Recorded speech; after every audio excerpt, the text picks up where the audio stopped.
Dragi prijatelji, danas ću vam predstaviti recept kako da lako i jednostavno ukiselite kupus bez pretakanja.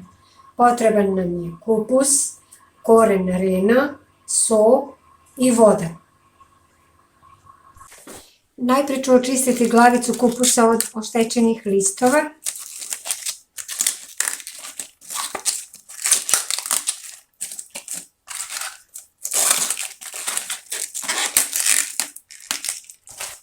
I odstranit ću dio korena.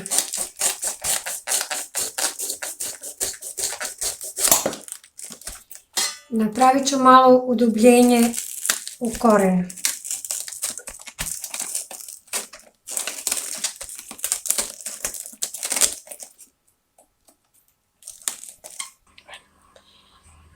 Očišćen i opran kupus sada slažemo u bure.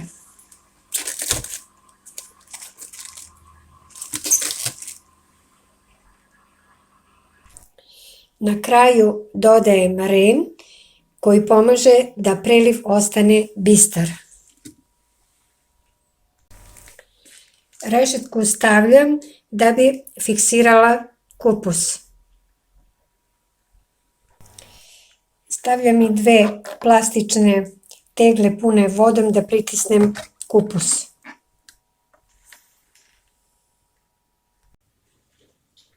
Preliv za kupus pravim tako što na svakih 10 litara vode stavim 300 g soli i dobro promešam da se ta sol rastvori. Na taj način nema potrebe za pretakanje kupusa. Na kraju usipamo preliv od soli rastvorene u vodi.